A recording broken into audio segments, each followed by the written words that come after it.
조선 후기에 매서운 초겨울.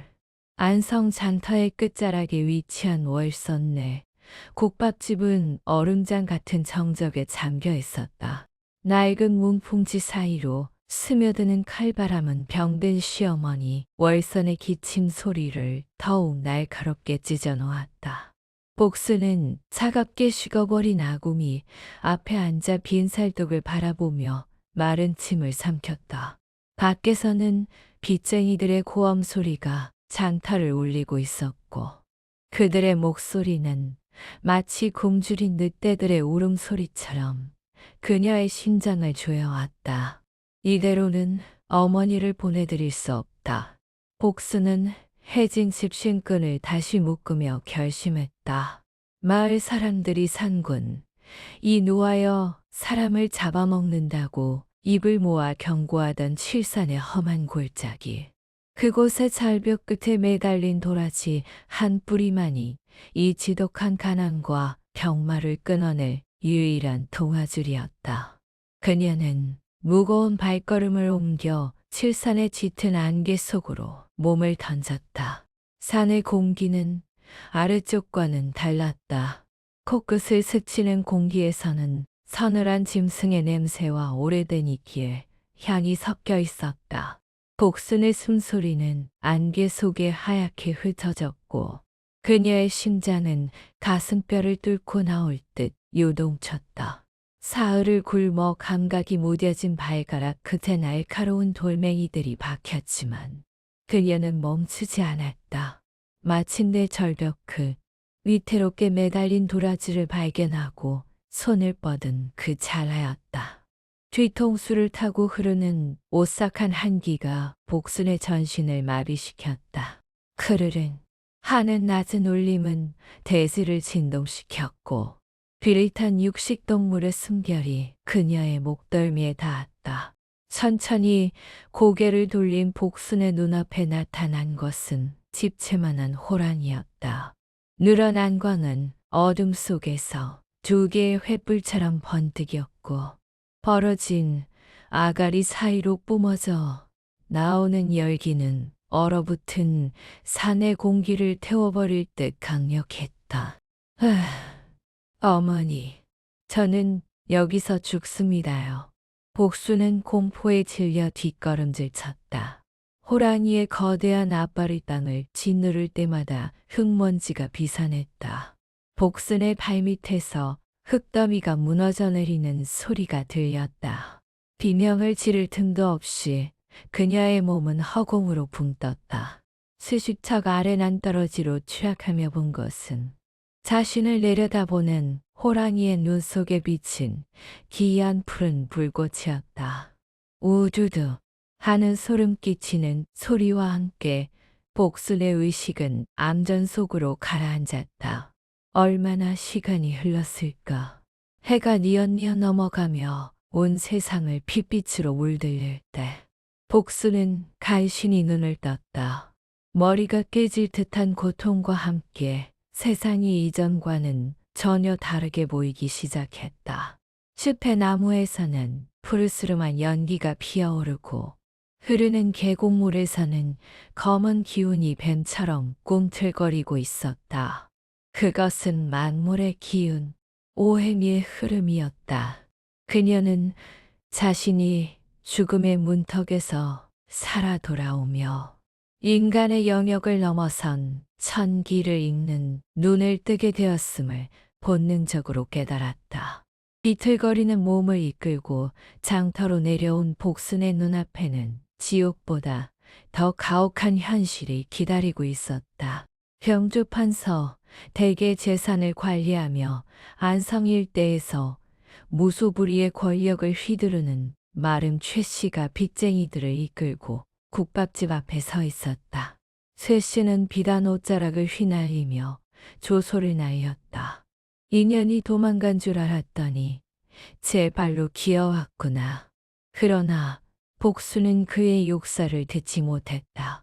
그녀의 눈에 비친 최 씨의 모습은 충격적이었다.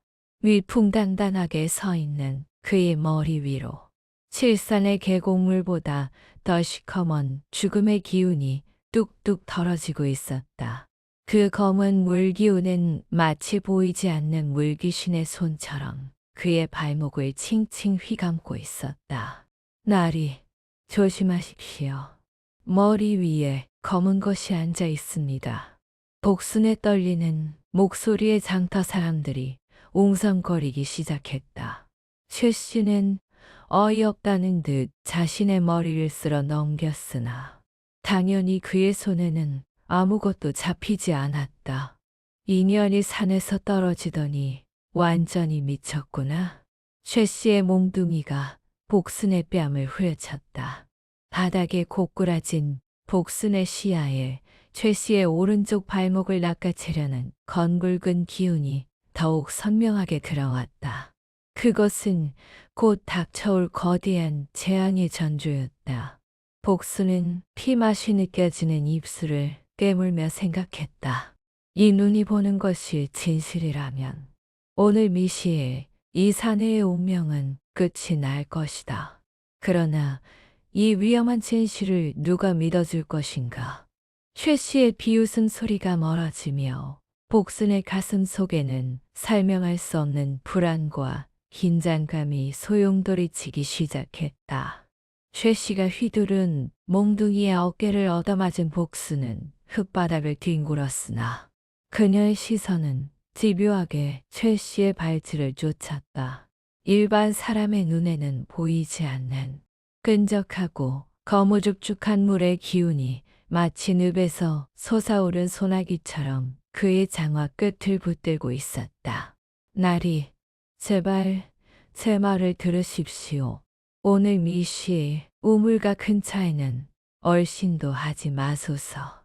물귀신이 나리의 발목을 노리고 있습니다. 복순의 처절한 외침은 장터 사람들의 비웃음 속에 파묻혔다. 최 씨는 침을 뱉으며 코방귀를 꼈다. 미친년의 잠꼬대로구나. 사흘이다. 사흘 뒤에도 돈을 갚지 못하면 내년과 그 병든 노네를 한꺼번에 노비로 팔아버릴 테니 그리 알아라. 최 씨가 하인들을 거느리고 위풍당당하게 사라진 뒤에도 복수는 차가운 바닥에서 일어날 줄 몰랐다. 그녀의 눈에 비친 세상은 이제 공포 그 자체였다. 담장 너머로 피어오르는 화기는 붉은 뱀처럼 꿈틀대고 사람들의 미간에는 저마다의 슬픔과 탐욕이 각기 다른 색깔의 아지랑이로 피어오르고 있었다. 복수는 자신의 손을 보았다. 그녀의 손에서는 가느다란 황토새 클의 기운이 흐릿하게 감돌고 있었다. 그것을 살리려는 의지인가? 아니면 그저 비천한 운명의 잔해인가? 그녀는 가슴을 짓누르는 중압감에 숨을 몰아쉬며 다가올 운명의 시간을 기다릴 수밖에 없었다. 태양이 중천에 걸리고 그림자가 가장 짧아지는 미시가 되었다. 안성 장터 뒷골목 기생집 청월관에서 거나하게 취해 나온 최 씨는 비틀거리며 마당을 가로질렀다. 그는 복순의 경고 따위는 까맣게 잊은 채 평소처럼 우물가를 가로질러 지름길로 향했다. 지난밤 내린 이슬로 우물 주변의 돌판에는 푸르스름한 이끼가 끼어 있었다. 최 씨가 그 이끼 낀 돌을 밟는 순간 복순이 보았던 그 시커먼 물귀신의 소나기가 허공에서 실체화되듯 그의 발목을 확 잡아챘다.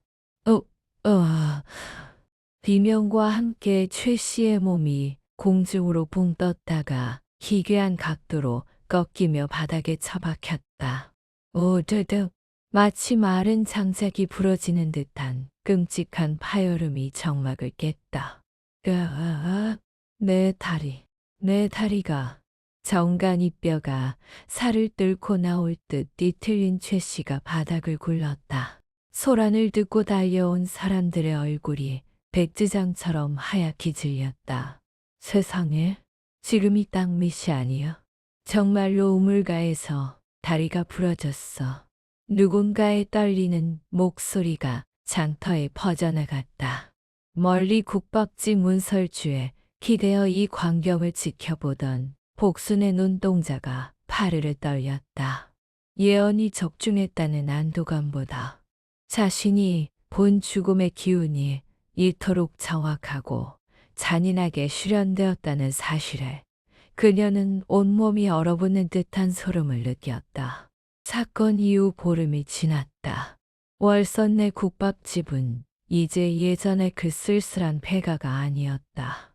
안성댁 며느리가 귀신보다 더 정확하게 앞날을 본다는 소문은 바람을 타고 한양 인근까지 퍼져나갔다. 사람들은 이제 국밥을 먹으러 오는 것이 아니라 복순의 입술 끝에서 떨어지는 운명의 한 조각을 얻기 위해 구름처럼 몰려들었다. 복순은 30년 된 낡은 나무 국자로 펄펄 끓는 솥을 저으며 손님들을 응시했다. 사주팔자나 생년월일 따위는 필요 없었다. 국밥 그릇을 건네는 짧은 찰나. 상대의 얼굴 위로 피어오르는 기운의 색깔만 보면 그만이었다. 하지만 사람들의 환호 속에서도 복수는 마음이 편치 않았다. 국밥집 구석진 자리에서 며칠째 자신을 관찰하는 한 노인이 있었기 때문이다.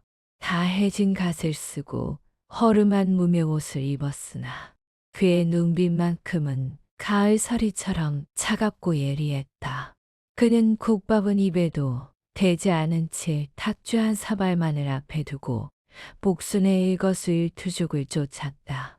마침내 가게가 한산해질 무렵 노인이 복순을 향해 손짓했다.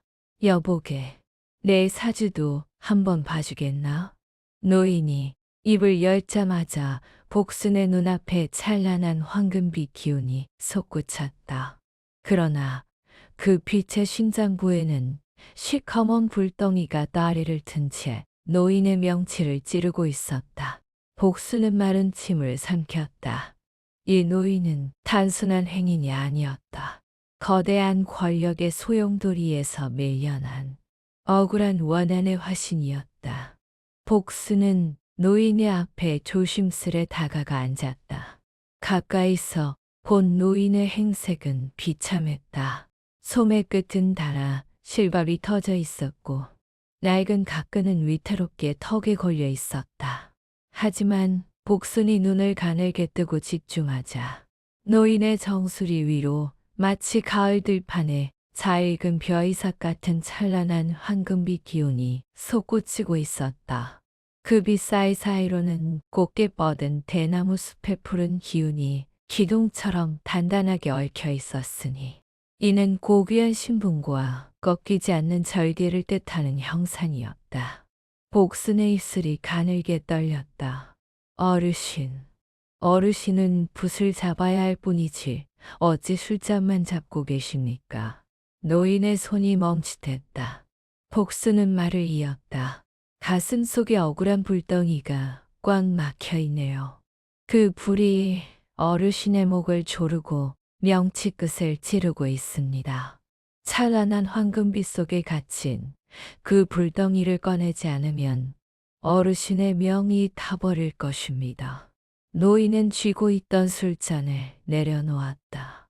달그락거리는 소리가 적막한 국밥집을 울렸다. 그는 한양에서 승지벼슬을 지내다 모함에 빠져 낙현한 김진사였다.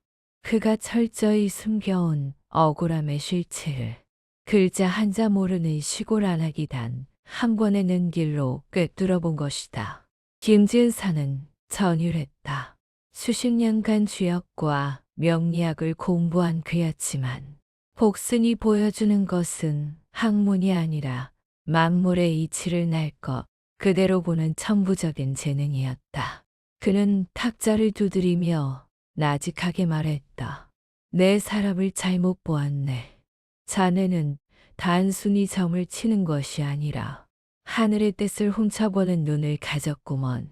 그는 벽에 걸린 삐뚤삐뚤한 외상 장부를 가리켰다. 허나 자네의 눈은 하늘이 내린 것이나 그를 모르니 그 깊은 뜻을 세상에 온전히 전할 수 없지. 보이는 것을 그저 말로만 뱉으면 요서이라 오해받기 십상이야. 내가 자네의 입이 되어 주겠네. 복순이 의아한 표정을 짓자 김진사가 붓을 꺼내며 미소 지었다. 자네가 보는 그 기운을 말해주면 내가 그것을 문장으로 풀어 적어주겠다는 뜻일세. 자네의 눈과 나의 붓이 합쳐진다면 단순히 운명을 맞히는 것이 아니라 고통받는 사람을 살리는 활인을 할 수 있을 거야. 복수는 잠시 망설였으나 노인의 머리 위 황금빛 기운이 자신을 향해 따뜻하게 일렁이는 것을 보았다. 그것은 진심이었고 또한 그녀가 가야 할 새로운 운명의 길이었다. 그날부터 국밥집 한 구석에는 기이한 풍경이 펼쳐졌다. 다 찌그러진 개다리 소반을 사이에 두고 기품 있는 노인이 붓을 들고 앉았고 그 맞은편에는 수건을 쓴 복순이 조곤조곤 말을 건넸다. 이분은 머리 위에 비구름이 잔뜩 끼었어요. 그런데 발밑에는 꽃이 피려고 하네요. 복순이 속삭이면 김진사는 일필이지로 화선지를 채워나갔다. 운무가 거치면 화려한 봄날이 오리라. 김진사의 유려한 글씨와 깊이 있는 해설이 곁들여지자 복순의 말은 단순한 예언을 넘어 삶의 지혜가 담긴 처방전이 되었다. 천한 점쟁이의 헛소리라 비웃던 양반들조차 하나둘 호기심을 보이며 줄을 서기 시작했다. 소문은 발 달린 말처럼 천리를 달려 한양까지 퍼져나갔다. 안성 국밥집에 가면 붙잡는 신상과 눈 밝은 보살이 앉아 사람의 팔자를 고쳐준다더라. 하지만 명성이 높아질수록 그림자도 짙어지는 법이었다. 어느 날 화려한 비단 가마 한 채가 좁은 장터 골목을 비집고 들어왔다. 가마에서 내린 여인의 온몸을 휘감고 있는 기운은 치칠 같은 어둠 그 자체였다. 복수는 그녀가 가게 문을 넘는 순간 숨이 턱 막히는 압박감을 느끼며 주먹을 꽉 쥐었다. 거대한 어둠의 기운이 국밥집의 따뜻한 공기를 차갑게 식히고 있었다. 안성장터의 활기는 절정에 달했으나 그 이면의 그늘에서는 독사 같은 음모가 자라나고 있었다. 다리가 부러진 채 거적대기에 누워 복수의 칼을 갈던 마름 최 씨의 방에 쥐수염을 기른 중년의 직관이 발들였다. 최 씨는 고통으로 일그러진 얼굴을 들어 직관을 다급히 불렀다. 보시오. 저 천한 년이 감히 나를 이 지경으로 만들고 온 고을의 영웅 행세를 하고 있어. 전연을 끌어내릴 방도가 없겠소? 직관은 은밀한 미소를 지으며 국밥집 뒤편 산자학을 가리켰다. 나리, 저 국밥집 터는 본래 용의 여의주를 문명당 중의 명단입니다. 하필 저 천한 과부년이 그 혈자리를 가로막고 있으니 나리의 기운이 꺾인 것이지요. 저 집을 허물고 묘자리를 쓰거나 별장을 지으면 세대 정승이 나올 자리인데 말이요. 그 말은 탐욕에 눈먼 최 씨의 가슴에 기름을 부은 격이었다. 최 씨는 아픈 다리를 질질 끌며 괴짝에서 엽전 꾸러미를 꺼내 직원의 손에 쥐어주었다. 두 사람의 그림자가 촛불에 일렁이며 벽에 길게 늘어졌다. 그곳은 마치 거대한 구렁이가 먹잇감을 노리는 형상이었다. 며칠 뒤 점심때 손님들로 북적이는 국밥집에 난데없는 고함이 터져나왔다. 최 씨가 돈으로 매수한 저작거리, 왈패들이 들이닥친 것이었다. 놈들은 식탁을 발로 걷어차고 펄펄 끓는 국밥 그릇을 내동댕이 쳤다. 와잔창 소리와 함께 뜨거운 국물이 사방으로 튀었고 평화롭던 식단은 순식간에 아수라장이 되었다. 왈패 우두머리는 고음을 치며 국밥 한 그릇을 낚아채더니 숟가락으로 국물을 휘저어 무언가를 들어 올렸다. 으아, 이게 뭐야? 놈이 들어 올린 것은 털이 숭숭 나고 꼬리가 축 늘어진 시커먼 죽은 쥐였다. 이 더러운 년들이 사람 먹는 음식에 쥐약을 탄 쥐새끼를 넣었구나. 민심을 홀리더니 이제는 사람까지 잡으려 드는군. 구역질하는 손님들 사이로 월선이 기겁하며 달려나왔으나 왈패의 거친 손길에 밀려 바닥에 고꾸라졌다. 복수는 움직이지 않았다. 그녀는 깨진 뚝배기 조각들 사이에 서서 왈패들의 뒤편 허공을 응시했다.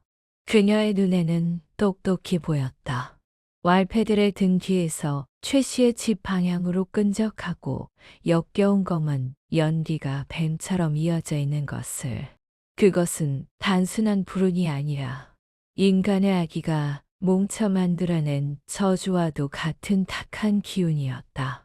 사건이 터지기가 무섭게 기다렸다는 듯 관아의 포졸들이 들이닥쳤다.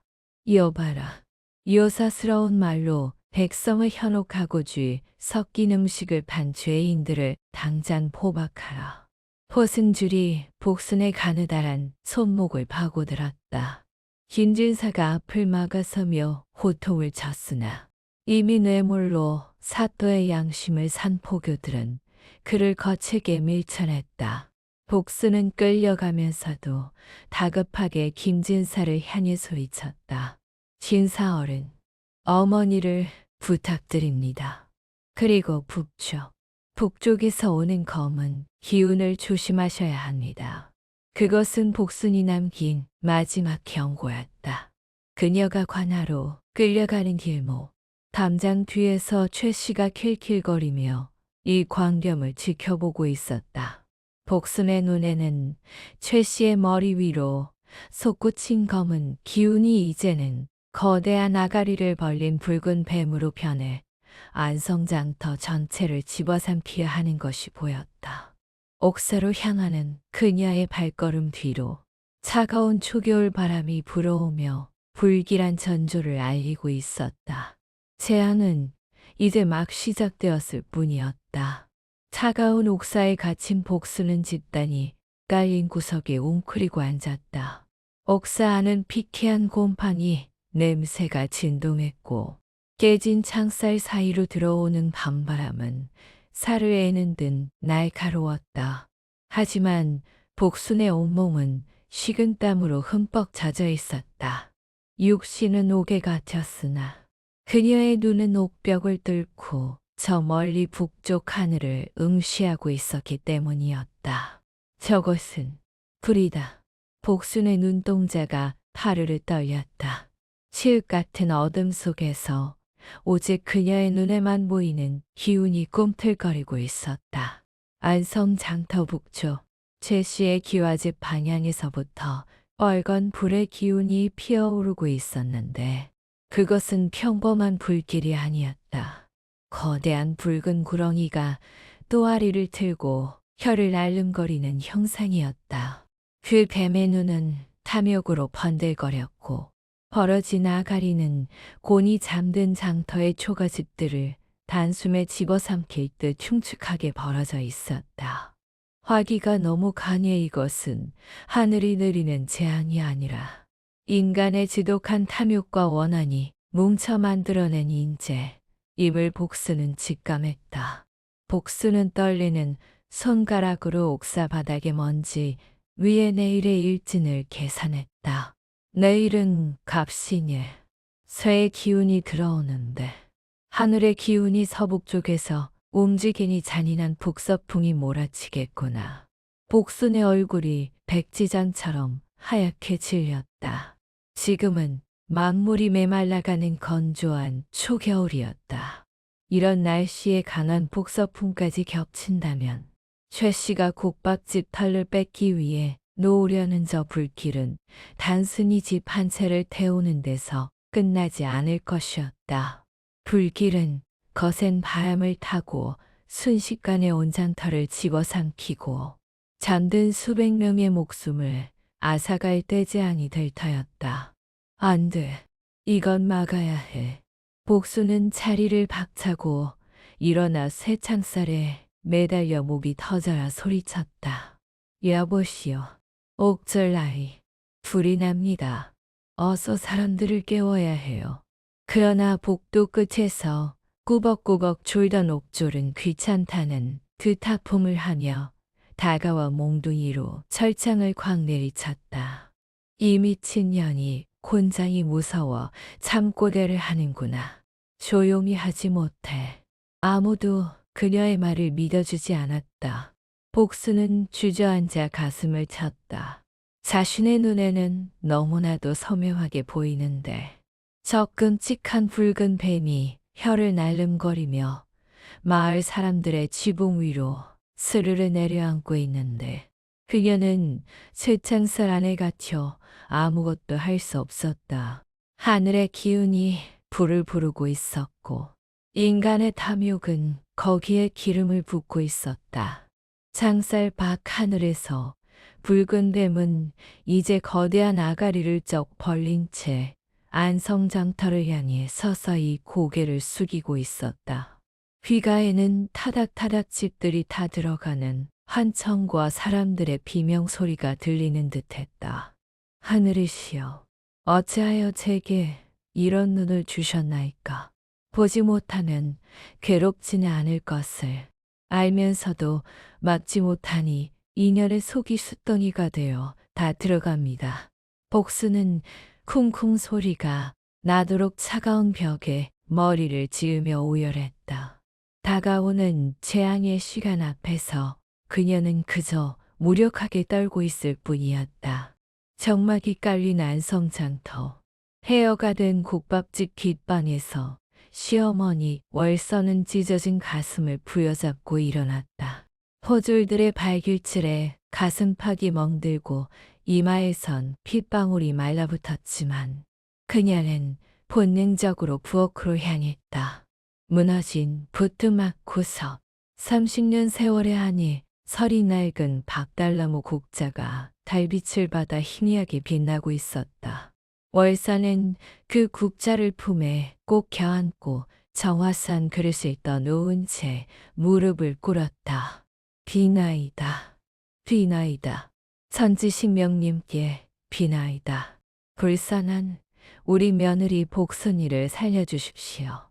제 목숨을 가져가셔도 좋으니 제발 우리 아가마는 손바닥에 닳도록 비비는 소리가 어둠을 타고 옥사로 흘러들어갔다. 어미의 간절한 기도는 보이지 않는 탯줄이 되어 차가운 옥사바닥에 쓰러진 복순의 귓가를 울렸다. 그 순간 복순의 꿈속으로 인자하게 미소 짓는 월선이 나타나 낡은 국자를 그녀의 손에 쥐어주었다. 힘내라. 얻어요.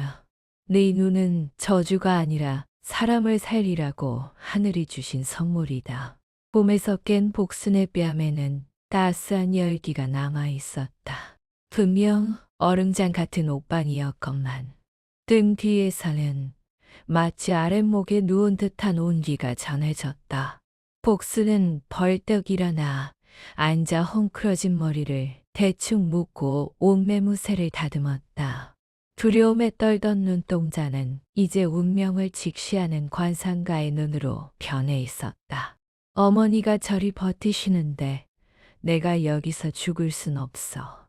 복수는 다시 옥조를 불렀다. 이번에는 애원하는 목소리가 아니었다. 사람의 기류 화복을 꿰뚫는 자만이 가질 수 있는 서늘하고도 위험 있는 목소리였다. 이보시오. 옥졸 양반. 당신 오른쪽 눈썹 위 흉터를 보니 10년 전 물에 빠져 죽을 뻔한 적이 있구려. 졸고 있던 옥졸이 자지러지게 놀라며 일어났다. 그것은 아무에게도 말하지 않은 비밀이었다. 복수는 창살을 움켜쥐며 매섭게 쏘아붙였다. 내 말을 믿지 않으면 오늘 밤 당신의 집도 불바다가 될 것이오. 당장 나를 사또에게 데려가든 김진사 어른을 불러오든 하시오. 때마침 관아 밖에서 요란한 말발굽 소리가 들려왔다. 김진사가 밤새 인근 도사도를 찾아가 읍소한 끝에 잠시 도만의 석방용을 받아낸 것이었다. 옥문이 열리자 복수는 비틀거리며 걸어 나왔으나 그녀의 시선은 집이 아닌 장터 한복판의 종갓을 향했다. 아버님, 집으로 갈 시간이 없습니다. 바람이 바뀌고 있습니다. 잠잠하던 나뭇가지가 미세하게 떨리기 시작하더니 이내 휘잉 소리와 함께 매서운 북서풍이 몰아치기 시작했다. 복순이 예고했던 바로 그 재앙의 바람이었다. 저 멀리 국밥집 뒤편 골목에서 검은 연기가 치솟기 시작했고 최 씨의 사주를 받은 하인들이 지른 불길이 굶주린 짐승처럼 집더미를 집어삼키고 있었다. 복수는 죽을 힘을 다해 종각 계단을 뛰어오르기 시작했다. 손바닥 가죽이 벗겨지는 줄도 모른 채 그녀는 거대한 닭목을 움켜잡았다. 복수는 터질 듯한 심장을 부여잡고 종각 꼭대기에 올라섰다. 매서운 북서풍은 그녀의 머리카락을 산발로 만들고 옷자락을 사정없이 휘감았다. 저 멀리 아래쪽 최 씨의 탐욕이 빚어낸 불길이 뱀의 혓바닥처럼 초가 지붕들을 핥기 시작했다. 댕댕. 복수는 온몸의 무게를 쉬어 닭목을 밀었다. 묵직한 청동 종소리가 새벽 공기를 가르며 안성 고을 전체로 퍼져나갔다. 손바닥에 살점이 쓸려나가 붉은 피가 나무 닭목에 스며들었지만 고통은 느껴지지 않았다. 그녀의 눈에는 오직 사람들의 머리 위로 쏟아지는 불길한 붉은 살기 많이 보였다. 불이야, 모두 일어나시오. 남쪽 냇가로 뛰어야 하오. 그녀의 목소리는 갈라지고 쉬어 새소리가 났지만 종소리와 섞여 거부할 수 없는 찬명처럼 잠든 이들의 귓가를 떼었다. 마을 사람들이 하나둘 문을 열고 나와 경악 어린 비명을 지르며 아비규환의 현장이 펼쳐졌다. 바람은 복순이 예견한 대로 북서쪽에서 불어와 불길을 키웠다. 그런데 기이한 일이 벌어졌다. 불길이 마치 살아있는 생물처럼 방향을 틀더니 국밥집이 아닌 최 씨의 으리으리한 기와집과 곡식 창고를 향해 맹렬히 돌진하기 시작한 것이다. 언덕 위에서 이 광경을 지켜보던 최 씨의 비명소리가 장터를 울렸다. 안 돼. 내 집, 내 곡식들. 최 씨는 불길 속으로 뛰어들려 했으나 거센 화만은 이미 그의 전 재산을 집어삼키고 있었다. 복순의 눈에는 보였다. 최 씨가 지른 불의 기운이 그의 탐욕을 먹고 자라나 결국 주인에게 되돌아가는 인과응보의 현장을. 김진사는 종각 아래에서 복순의 외침을 받아 사람들을 인도했다. 복순 어미의 말을 들으시오. 바람이 바뀌었으니 오른쪽 큰 길로 돌아가시오. 복순은 종각 위에서 지휘관처럼 팔을 휘저으며 불길이 닿지 않는 안전한 길목을 사람들에게 일러주었다. 동이 트기 시작할 무렵 안성 장터를 휩쓸던 불길은 희세가 꺾였다. 최 씨의 집과 창고는 잿더미가 되었으나 복순의 지휘 덕분에 수백 명의 마을 사람들은 목숨을 건졌고 장터의 대부분도 무사했다. 종각에서 비틀거리며 내려오는 복순의 모습은 처참했다. 얼굴은 검댕이 묻어 엉망이었고 손바닥은 피떡이 되어 있었지만 그녀의 눈빛은 그 어느 때보다 맑게 타오르고 있었다. 사람들은 이제 그녀를 경멸의 눈초리가 아닌 경외와 감사의 눈빛으로 바라보았다.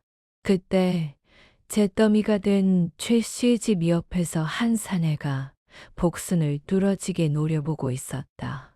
최 씨의 아들 최동수였다. 그의 눈에는 재산을 잃은 슬픔보다 복순을 향한 지독한 원한과 살기가 서려 있었다. 복수는 그의 머리 위로 피어오르는 끈적한 검은 연기를 보며 가슴 한 구석이 서늘해짐을 느꼈다. 불길은 꺼졌으나 인간의 마음속에 깃든 더 무서운 악연은 이제 막 불씨를 지피고 있었다. 날이 완전히 밝자 안성고울의 참혹한 민낯이 드러났다.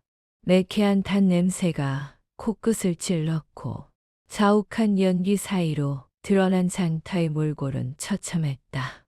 가장 먼저 정적을 깬 것은 최 씨의 절규였다. 채더미가 되어버린 기와집터에서 그는 미친 사람처럼 맨손으로 뜨거운 흙을 파헤쳤다. 내 돈, 내 문서들.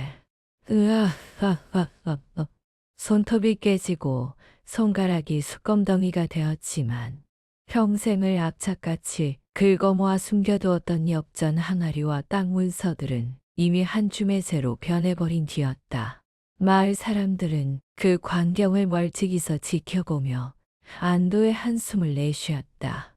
기이하게도 불길은 최 씨의 집과 창고만 완벽히 태웠을 뿐 복순의 말대로 대피한 덕분에 인명피해는 전무했다. 복순은 말없이 다 타버린 흙한 줌을 쥐어보았다.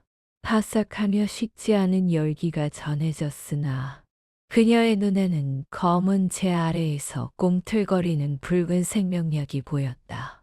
화생토, 불이 흙을 낳아 땅을 살찌우는구나. 그것은 파괴가 아닌 새로운 시작의 전주였다. 복수는 망연자실에 있는 마을 사람들 앞으로 걸어나갔다. 그녀의 무명치마는 갈갈이 찢기고 얼굴엔 검댕이 가득했지만 그 존재감만은 산의 주인인 호랑이처럼 당당했다. 여러분, 슬퍼하지 마시오. 이 불은 단순한 재앙이 아닙니다. 사람들이 웅성거리며 그녀를 쳐다보았다. 이 땅은 이제 묵은 해군을 모두 태워버린 상태입니다. 최 씨 어른의 곳간에 있던 수천 가마의 곡식이 타면서 최고의 걸음이 되어 땅으로 돌아갔습니다. 내년 봄, 이곳의 양기, 가난한 고추와 약숙을 심으십시오. 불의 기운을 먹고 자란 그 작물들이 장터 사람들의 텅 빈 주머니를 다시 채워줄 것입니다. 반신반의하는 사람들 사이로 김진사가 나섰다. 복순어미의 말이 맞네. 어젯밤 우리 목숨을 구한 아이의 눈을 믿어보세. 바람의 길을 읽어 우리를 살렸으니 이번엔 땅의 기운을 읽어 우리를 먹여 살리려는디야. 김진사의 호통에 사람들은 비로소 절망을 털고 일어나 괭이와 삽을 들기 시작했다.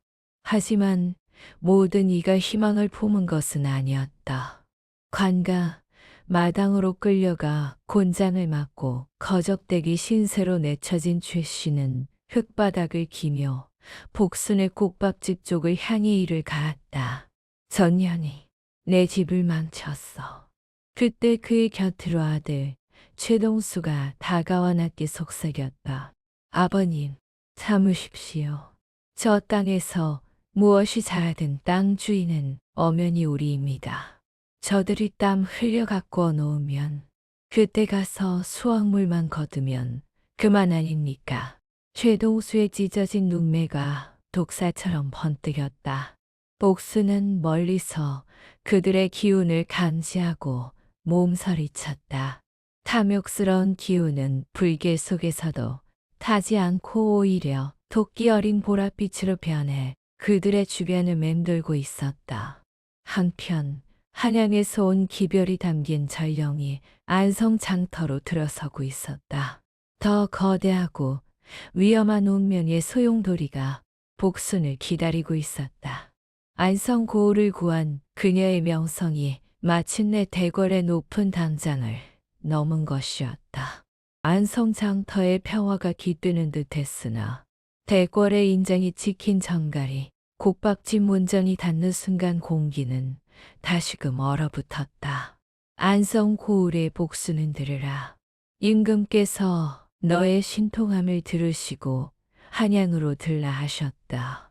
관원의 엄포의 장터 사람들은 모두 숨을 죽였다. 복수는 떨리는 손으로 낡은 행주를 내려놓았다. 그녀의 눈에는 관원이 들고 있는 교지 위로 예리한 칼날 같은 서늘한 기운이 번뜩이고 있었다. 그것은 단순한 부름이 아니었다. 죽음과 삶이 한 끗 차이로 갈리는 구중궁궐의 암투 속으로 끌려가는 초대장이었다. 김진사는 얼굴이 수척해진 채 복순을 만류했다. 아가, 거기는 발을 들여서는 안 될 곳이다. 임금의 병세를 잊지 못하면 목숨을 보전하기 어렵고, 읽는다 해도 권세가들의 미움을 사살아남기 힘들 터이다. 그러나 국수는 월선의 낡은 국자를 품에 안고 고개를 저었다. 아버님, 제가 본 붉은 뱀은 아직 죽지 않았습니다. 그 뱀의 꼬리가 안성이 있다면 머리는 저 한양대궐의 따리를 틀고 있습니다. 제가 가지 않으면 이 고을도 어머니도 무사치 못할 것입니다. 한양으로 떠나기 전날 밤 복수는 시어머니 월선의 곁을 지켰다. 월선은 마른 손으로 복순의 손등을 쓸어내렸다.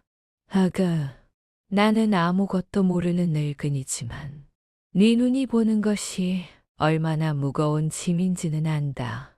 이 국자를 가져가거라.